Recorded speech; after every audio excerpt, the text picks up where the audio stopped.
오늘 우리가 함께 나눌 하나님의 말씀은 창세기 37장 12절에서 28절까지의 말씀입니다.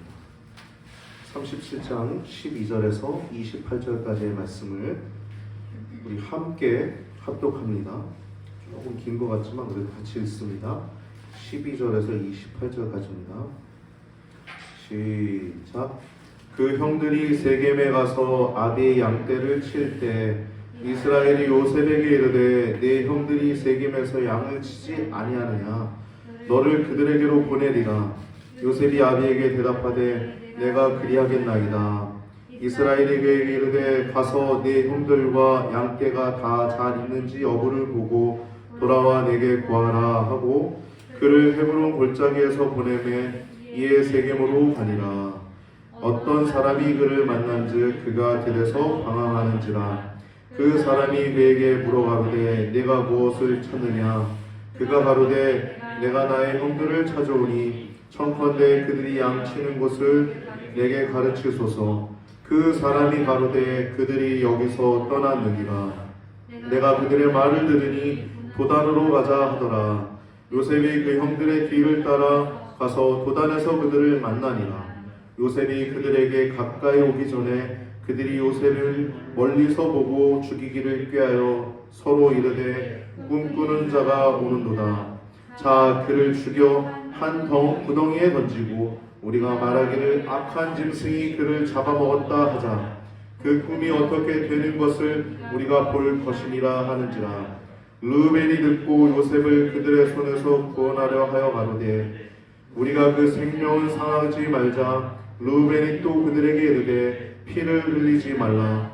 그를 광야 그 구덩이에 던지고 손을 그에게 대지 말라 하니 이는 그가 요셉을 그들의 손에서 구원하여 그 아비에게로 돌리려 함이었더라. 요셉이 형들에게 이르매 그 형들이 요셉의 옷 곧 그 입은 채색 옷을 벗기고 그를 잡아 구덩이에 던지니 그 구덩이는 빈 것이라. 그 속에 물이 없었더라. 그들이 앉아 음식을 먹다가 눈을 들어본즉 한때 이스라엘 족속이 길앗에서 오는데 그 양떼들의 향품과 유향과 모략을 싣고 애굽으로 내려가는지라. 유다가 자기 형제에게 이르되 우리가 우리 동생을 죽이고 그의 피를 은닉한즉 무엇이 유익할까. 자 그를 이스마엘 사람에게 팔고 우리 손을 그에게 대지 말자. 그는 우리의 동생이요 우리의 고륙이니라 하매 형제들이 청종하였더라.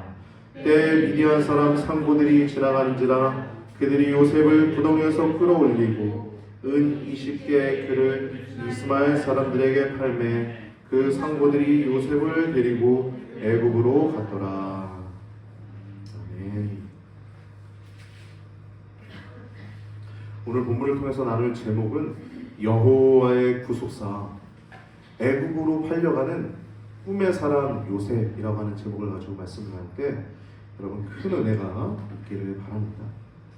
이 꿈의 사람이라고 하는 이유는요, 여러분 믿음의 사람이라는 거예요. 믿음의 사람. 좀 사람을 하대해서 부를 때는 꿈쟁이라고 하기도 하죠.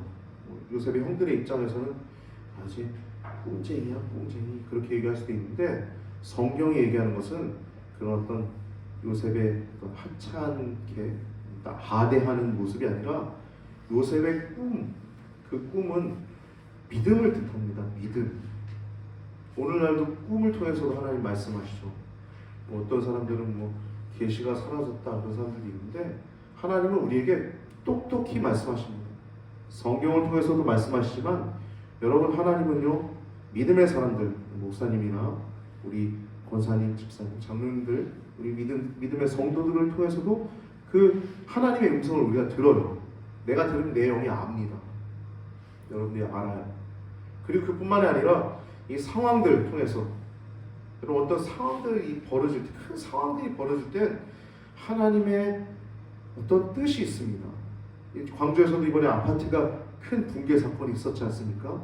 죽은 사람들은 참 참담하고 고통스럽지만 그 일을 통해서도 하나님은 우리에게 말씀하시는 내용들이 있는 거예요.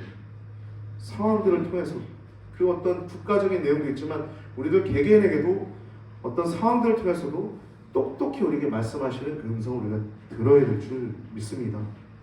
본인은 알아요. 왜 이런 일이 벌어졌는지. 상황, 사건, 그리고 말씀, 꿈을 통해서도 말씀하십니다. 오늘 꿈의 사람 요셉이라고 하는 제목을 가지고 말씀을 할 때 큰 은혜가 있길 바랍니다. 우리 한국은요, 여태까지 보면은 하나님의 말씀이 좀 수준이 있는, 말씀을 쫓아가는 것이 수준이 있는, 물론 말씀을 쫓아가는 게 수준이 있죠. 근데 비해서 뭐 꿈을 뭐 자꾸 얘기한다던가 뭐 예언을 얘기한다던가 이건 좀 하찮은 신앙으로 보는 경향들이 있어요. 그런데 그렇지 않습니다. 하나님은 지금도 우리에게 꿈을 통해서도 말씀하시는데 그 꿈이 혹은 예언이 낮은 수준이라든가 혹은 신앙이 얕은 사람이 그런 꿈을 통해서 하나님의 음성을 듣는다, 그거는요 잘못된 관점입니다. 잘못된 선입견이에요. 여러분 꿈꾸시죠? 성도님 꿈꾸세요? 꿈을 많이 꾸지만 그 하나님이 주신 꿈은 두 가지가 있어요. 특징이 하나는 선명하다는 것이고요. 또 하나는 깨달음이 있다는 거예요. 하나님 분명히 깨달음을 주세요. 하나님이 꿈을 주시는데 깨달음 안 주시겠어요? 분명히 똑똑히 우리에게 깨달음을 주십니다. 오늘 본문을 통해서 말씀을 할 때 여러분 큰 은혜가 있기를 바랍니다. 서론이 좀 길었는데요. 오늘 본문 37장부터 50장까지는 이제 혈통의 분리 작업이 완전히 끝나고, 즉 야곱의 아들들은 전부 다 언약의 자손이 되는 거예요. 12지파, 이스라엘의 12지파. 이스라엘 민족이 오늘부터 50장까지 내용은, 37장부터 50장까지 내용은 이스라엘 민족의 애국으로 이주하는 과정을 그린 겁니다. 즉 요셉을 중심으로 하여서 애국으로 이주하는, 그래서 정착하는 과정까지가 바로 이 창세기 37부터 50장까지의 내용이에요. 그리고 그렇게 창세기 끝나고 자연스럽게 이제 출애굽기가 이어지죠. 그 과정을 그리고 있는 것입니다. 자연스럽게 연결이 됩니다. 즉 이 창세기는 이 출애굽 시대 그 이스라엘 백성들, 지금 모세가 이것을 썼잖아요.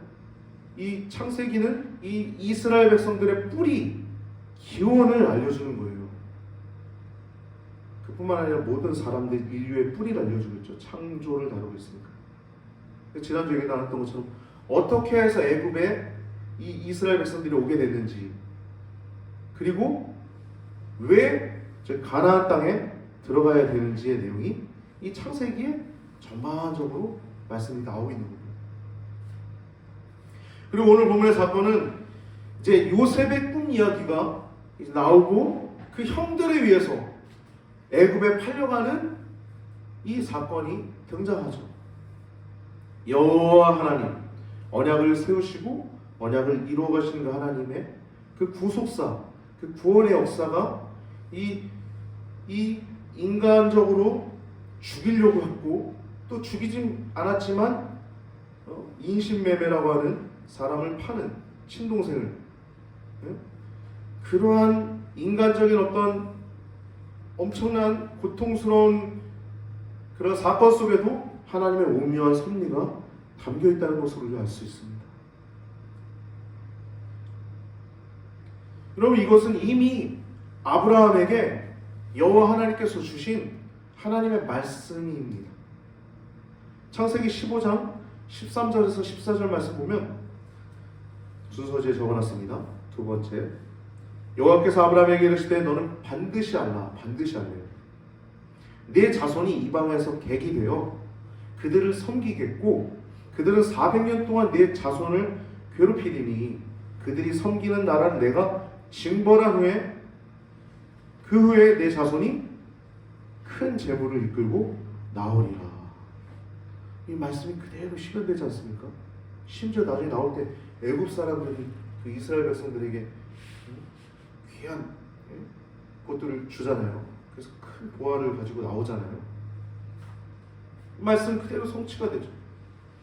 오늘 본문은 37장을 전체를 보면요, 1절부터 11절은 야곱의 편애, 채색 옷이라고 하는 그 상징적인 옷을 통해서 야곱의 편애가 등장하고, 또 형들의 과실을 조르르 가서 이제 고자질하는 요셉의 모습, 이 1절부터 11절까지 나와요. 그리고 꿈을 얘기하는 내용, 순진하기도 하고 또 성숙하지 못한 인간에 대해서 잘 모르는, 그래서 17살 정도의 이 요셉이 꿈을 토로한 내용이 1절부터 11절까지 나오고, 오늘 12절부터 28절까지는 형들을 찾으러 가는데 거기서 죽음의 위기를 닥치고 애굽으로 팔리는 내용이 오늘 본문 우리가 읽은 12절부터 28절까지 말씀입니다. 그리고 그 후에 29절부터 36절까지는 거짓으로 아들들이 이제 야곱에게 보고를 하고 죽었다고 보고를 하는 거예요. 그리고 애굽으로 이제 가게 되는, 애굽에 가도 아주 고관 높은 사람 시위대장 보디발의 그 노예로 팔려가게 되는 이야기가 이제 복선처럼 이제 요셉의 이야기가 나오고 있습니다. 여러분, 이 야곱의 가문은 다름이 아니라 언약 가문이었어요. 오늘날은 언약 가문이 누구예요? 성도가 언약 혈통이 된 겁니다. 예수 그리스도의 피로 구속받은 사람들이 이제 영적 이스라엘로 된 거예요. 우린 영적 이스라엘입니다. 영적 언약 가문이에요. 근데 야곱이 그 당시에 그랬어요. 야곱 가문은 다름이 아니라 언약 가문이었어요. 하나님이 택한 가문이었단 말이에요. 언약이 뭡니까? 하나님과 묶여있다는 거예요. 언약 가문이었어요. 근데 야곱의 12아들들이 모두 다 혈통이 확정되고 그 선민의 혈통에 속한 자로서 있는데, 그러나 그들은 이 사소한 갈등으로 인해서 살인 내지는 인신매매라고 하는 천인 공로할 범죄로 직진하는 모습을 보여주고 있습니다. 이들이, 즉 이것은 뭐냐면 이스라엘이 어떤 특별한 덕목이 있거나 어떤 공로가 있어서 언약 백성이 된 것이 아니라는 거예요. 여전히 부족하고 약하다는 겁니다. 그러나 오직 하나님의 은혜로 똑같이 타락한 민족들 가운데서 무조건적인 선택으로 인해서 그들의 구속사를 이어가시는 하나님의 열심을 보는 것이 성경이에요. 성경. 하나님은 그럼에도 불구하고 뜨겁게 그들을 사랑하시고 또 그들을 만들어 가시고 이끌어 가심을 보게 되죠. 그래서 하나님의 은혜를 보게 됩니다. 우리 성도도 하나님의 은혜로 살아가는 것입니다. 여러분, 우리 안에 있는 죄성을 보면 얼마나 뿌리 깊고 흉악합니까? 또 흉폭합니까? 그러나 그러할지라도 하나님께서는 그럼에도 불구하고 이들을 향해서 길이 참으시는, 그리고 구원 역사를 이루어 가시는 하나님의 열심을 보여주고 있는 것이 이 성경이에요. 성경. 2절 말씀 보면 야곱의 약전이 이러하니라 라고 그랬어요. 약전은 뭐냐면 톨레도트예요. 톨레도트. 우리가 지난주에 구속사 얘기를 나눴죠. 톨레도트. 계보, 족보, 약전, 후예, 대략. 약전이 이러하니라. 이 톨레도트는요, 이 족보를 말하기도 하지만 이야기를 얘기하고 있어요. 이야기. 구속사의 이야기. 2절 하반부를 보면요, 요셉이 17세의 소년으로서 그 형제들과 함께 양을 칠 때 그 아비의 첩 비라 그리고 실바의 아들들로 더불어 함께 하였더니 그가 그들의 과실을 아비에게 보였더라 라고 얘기하고 있어요.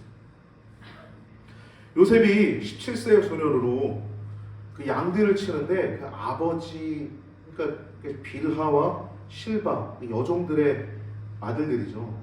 이들과 이렇게 양을 치고 있다가 그들이 또 잘못하고 있는 것들, 여기 내용 보면 과실이라고 써있는데요, 이 과실은 원어로 라아라고 하는 단어예요. 라. 이거는 나쁜, 도덕적으로 악한, 실제적으로 해로운 의미가 있어요. 요셉의 형들, 그 야곱의 아들들은 이 신앙적으로 바르지 않았어요. 실패한 인생이었어요. 그 과실을 그들에게도 유익하지 않고 악했던 모습들로 살았어요. 근데 요셉은요, 그걸 고자질했다, 가서 고했다라고 하는 건요, 여러분, 이게 나쁜 의미가 아닙니다. 들여다보면은 그 악에 가담하지 않은 거예요. 그 악을 거부한 겁니다. 그리고 물론 미성숙함도 있죠. 그것을 아버지에게 구하는. 그러나 그는 그 나름대로 그 형들의 과실 해결을 위해서 최선을 다한 거예요. 나름대로. 즉 악을 용납하지 못하는 요셉의 성품을 볼 수 있는 것입니다. 악을 용납하지 못하는. 이건 나중에도 나와 있죠. 요셉이 노예로서 열심히 하다가 이제 가정의 총무, 그 보디발의 그 큰 집에서, 예? 그 많은 하인들이 있는데 그 중에서 가정 총무가 되잖아요. 근데 보디발의 아내가 막 유혹하는데 그 악을 거부하지 않습니까? 악을 미워하고 타협하지 않는 그 요셉의 성품을 우리는 알 수 있어요. 그러다 감옥행으로 가서 노예도 모자라서 이제 죄수고 또 억울하게 하나님의 뜻대로 살다가 죄수행으로 갔게 되죠. 죄수. 3절 말씀 보면 채색 옷을 지었습니다. 이 요셉을 위해서 야곱은 지금 이때 91세 정도 된 겁니다. 요셉은 17세. 특별 대우한 거예요. 왜냐하면 그 사랑하는 아내가 죽었잖아요. 동생 베냐민 라타가. 근데 그 사랑하는 아내의 아들이니 또 얼마나 사랑했겠어요. 편애가 좋은 건 아닙니다. 편애가 아주 옳지 않죠. 특별히 지도자나 또 가정의 가장은 모두 다 골고루 사랑해야 할 필요성이 있습니다. 그것도 우리에게 교훈하고 있는 것입니다.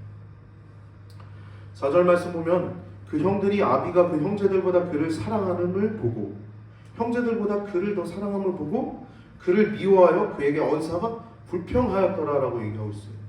이 직역하면요, 그에게 언사가 불평하였더라 이 단어를 직역하면요, 그들이 그에게 샬롬을 말하는 것을 견디지 못했다는 뜻이에요.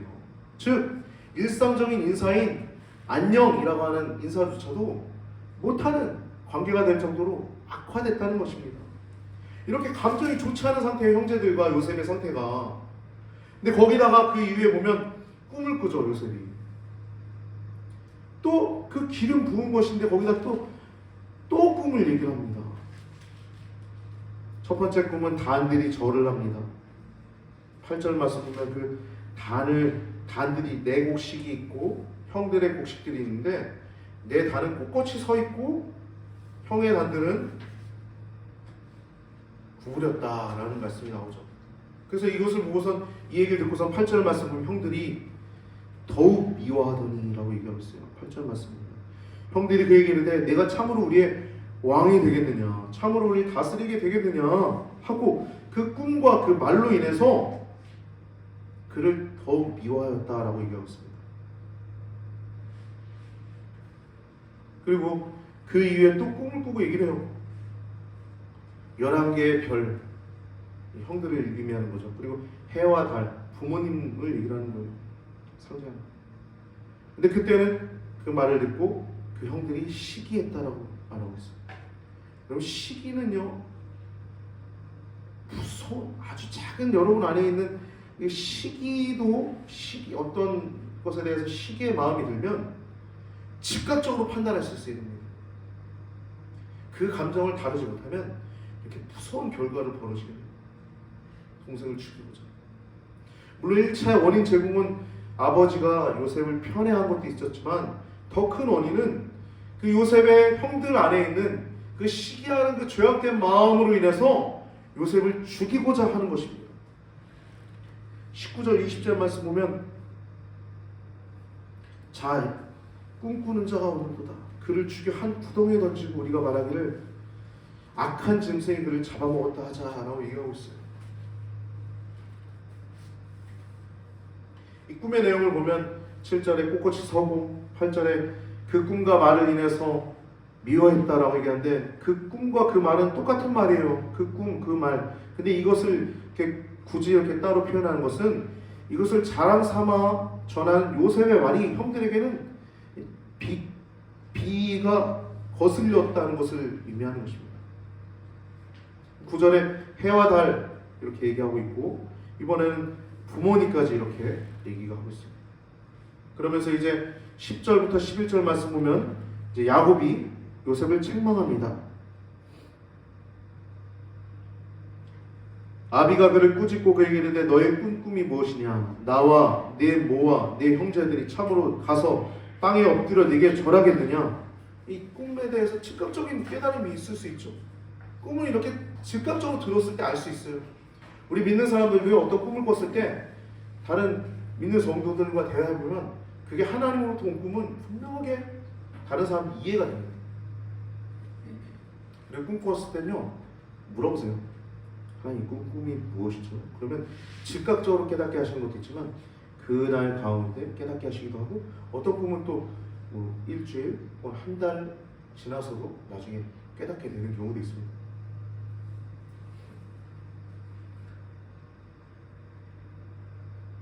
이렇게 야곱은 이 평범하지 않은 꿈 얘기를 듣고 책망을 하지만 많은 하나님의 현현을 경험한 이 야곱은 꿈의 사닥다리가 오르락내리락 천사들, 여호와 하나님 말씀하시는 그러한 것도 경험하고 수많은 하나님과의 교제 통해서 이 평범하지 않은 꿈을 듣고서 영적으로 느꼈던 거예요. 야곱, 아버지 야곱. 그래서 그 말을, 즉 그 꿈을 마음에 두었다라고 11절 하반부에 이야기하고 있죠.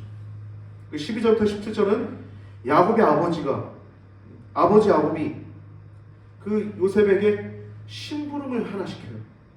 야, 형들에게 찾아가서 형들 잘 있나 봐봐 얘기해요. 이거 말씀 보면은 누구랑 좀 비슷하죠. 사무엘상에 나와 있는 다윗 얘기가 좀 떠오르지 않습니까?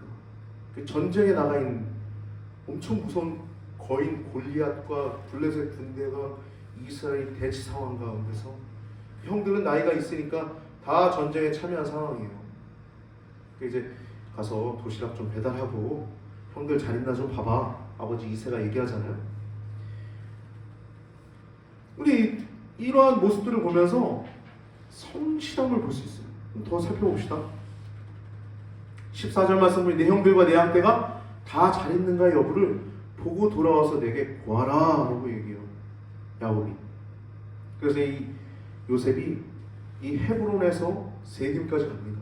이 거리는 약 100km 정도 돼요. 100km면 굉장히 먼 거리죠. 이 거리를 홀로 갑니다. 가까운 거리가 아니에요. 아버지의 명령에 순종해서 홀로 그것을 지키기 위해서 나가는 거예요. 그러다 15절 말씀 보면 어떤 사람이 그를 만난 적이라고 얘기하고 있어요. 성경은. 여러분 생각해 보세요. 요셉이 무언가를 찾으면 요셉이 어떤 사람을 만나서 질문하는 것이 정상적인 순서잖아요. 근데 지금 상황은 그 일에 오히려 어떤 사람이 요셉을 찾은 거예요. 요셉을 발견한 거예요. 이 성경이 얘기하는 보도하고 있는 건 뭐냐면 요셉이 지금 길을 잃고 방황한 모습을 지금 보여주고 있는 것입니다. 지금 최선을 다해서 찾고 있는 거예요. 못 찾고 있는 거예요. 그래서 방황하고 있는 그 요셉을 어떤 사람이 발견해서 이제 이 그를 만난 적이라고 표현하는 거죠. 그러면서 이제 여러분 이 내용 보면 이 요셉이 굉장히 방황했다고 얘기가 나오잖아요. 세겜에 있는데 세겜에서 좀 찾다가 돌아갈 만도 하죠.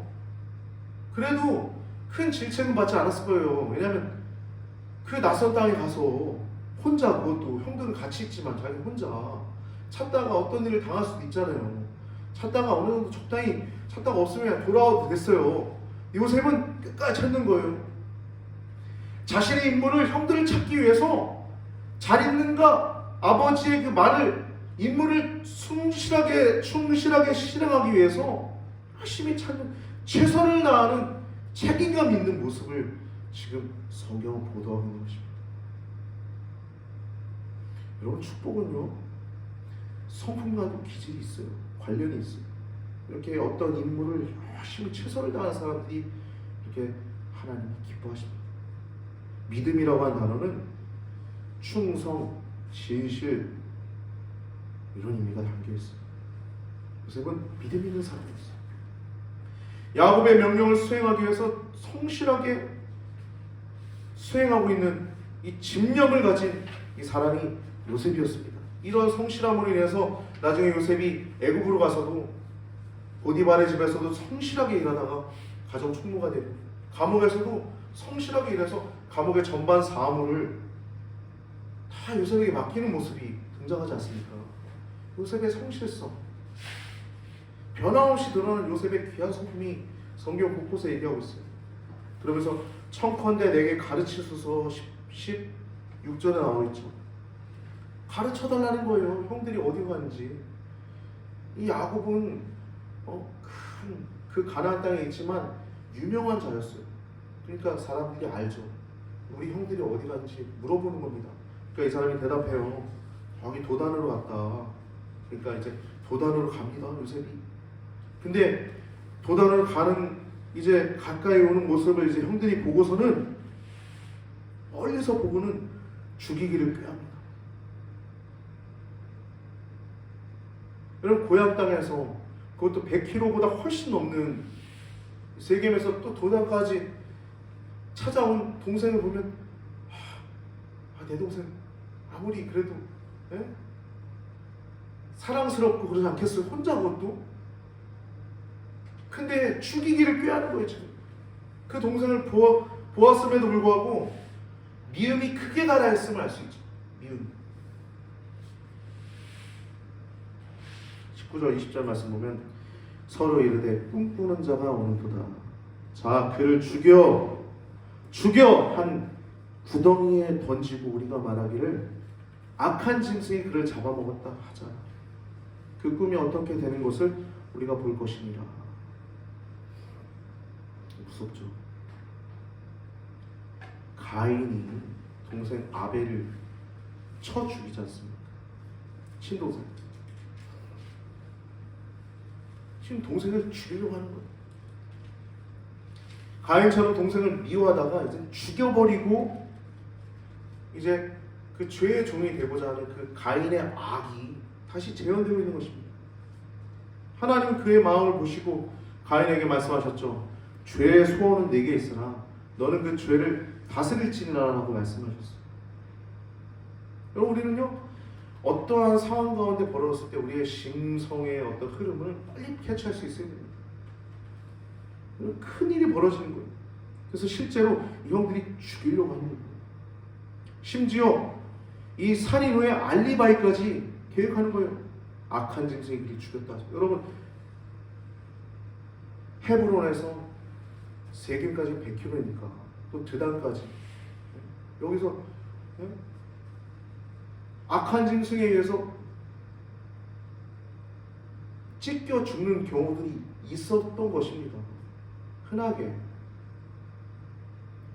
이 알리바이까지 세우는 거예요. 치밀함까지. 여러분, 이 악한데 지혜로운 것, 그 저주입니다. 저주.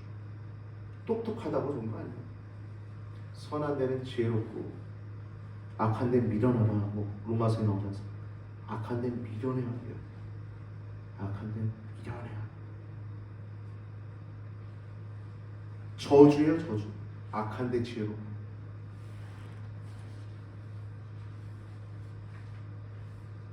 믿음 생활의 원리가 그래요. 내가 이르노니 너희는 성령을 쫓아 행하라. 그리하면 육체의 욕심을 이루지 아니하리라. 죄의 소원은 내게 있으나 너는 그 죄를 다스릴지니라. 우리에게 성령을 우리 가운데 주셨어요. 성령 하나님. 우리가 성령을 쫓아 행하다 보면 육체의 욕심이 아니라 하나님의 힘으로 살아가는 줄 믿습니다. 할렐루야. 여러분, 우리가 신앙생활이 다른 게 아닙니다. 영적인 힘이 다른 게 아니에요. 어디서 오냐? 하나님 사랑하는 데서 영적인 힘이 오는 것입니다. 할렐루야.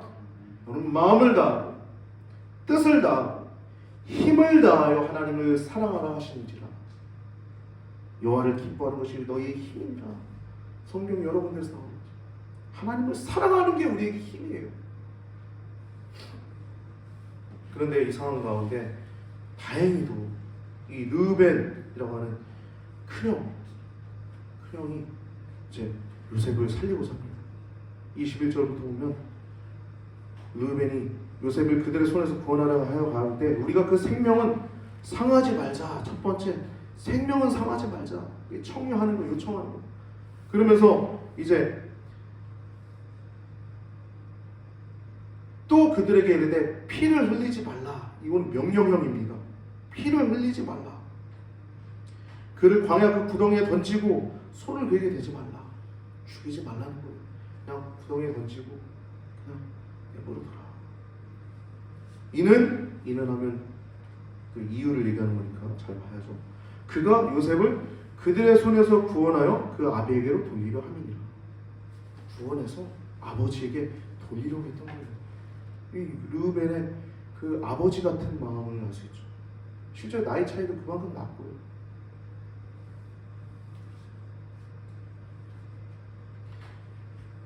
요셉이 형들에게 이르면 형들이 그 요셉을 그 옷을 벗기고 잡아 구덩이에 던지니 구덩이는 빈 곳이라 물이 없었더라 하고 얘기했어요. 그리고 그들이 앉아서 음식을 먹습니다. 여러분, 동생을 그렇게 해놓고 음식을 먹는 그들의 심성의 상태가 어떤지 느껴지시죠? 죄책감도 없고 생명도 중히 여김이 전혀 없습니다. 그러고 르우벤이 없을 때 형들이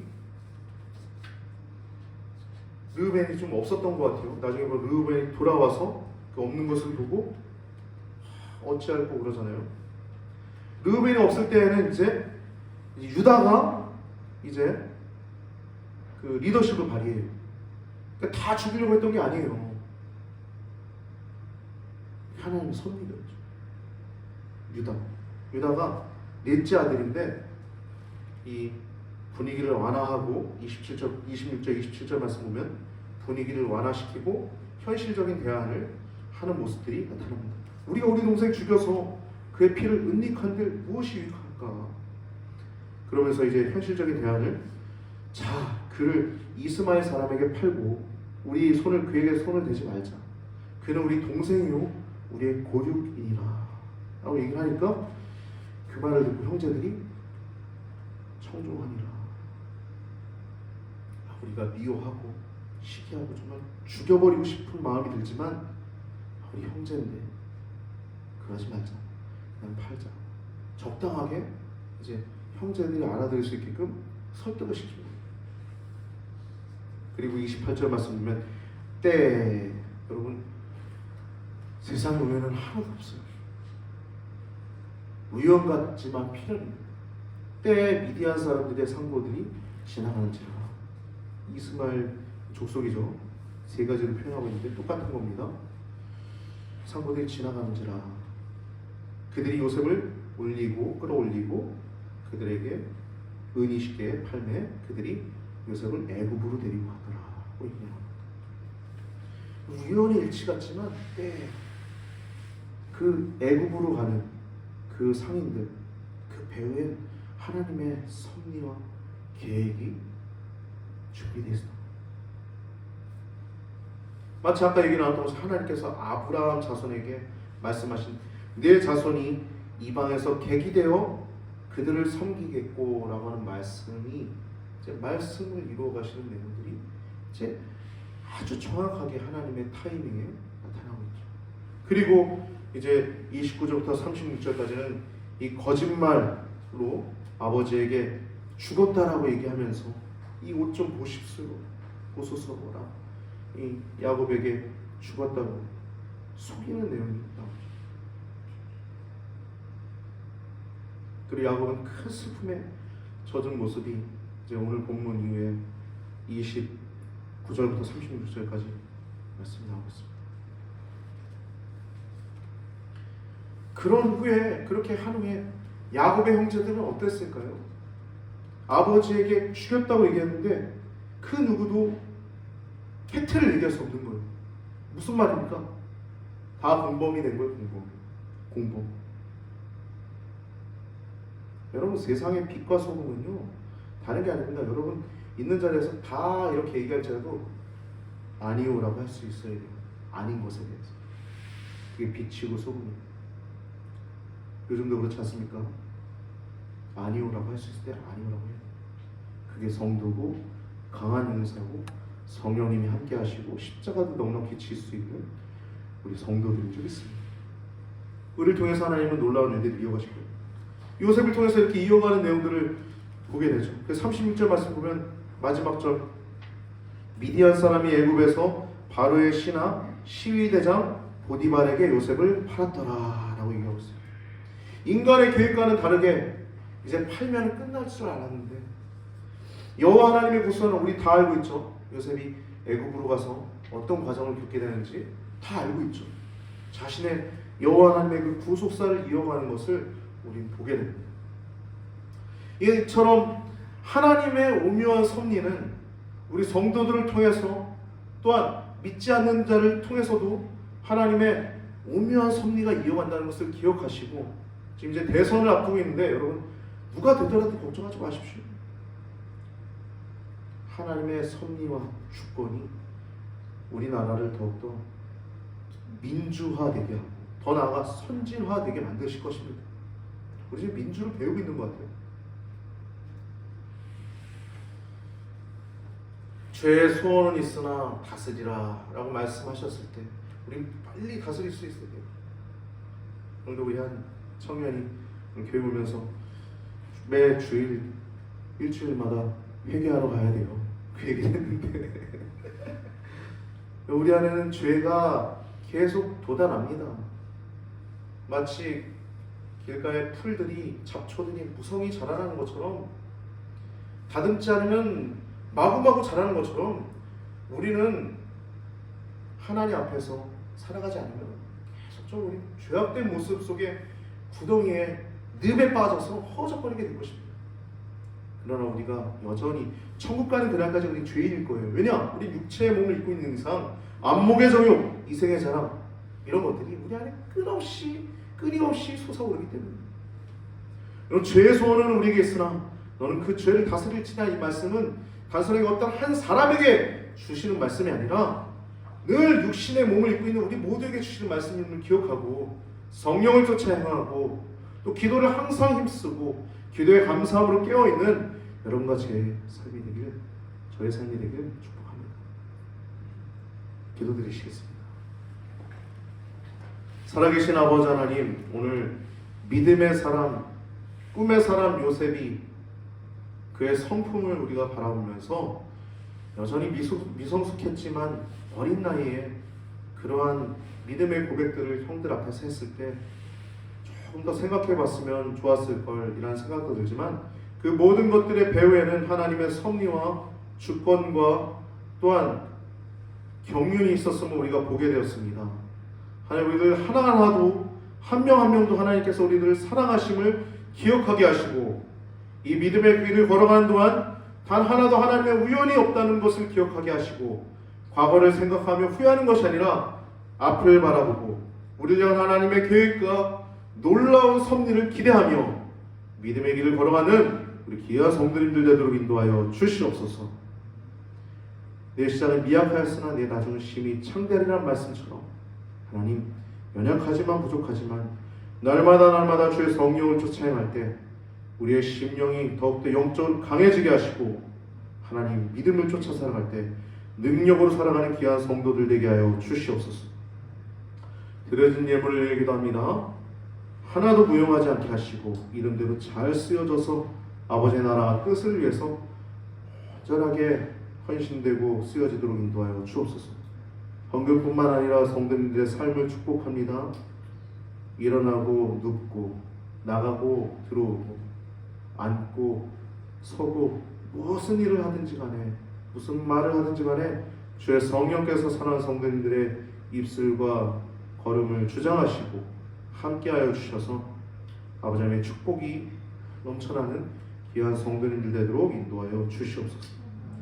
감사하고 한 주간도 주님께서 우리를 지켜주시옵사오며 우리를 죄악에서 구원하여 주신 예수님의 이름으로 간절히 기도드리옵나이다. 아멘.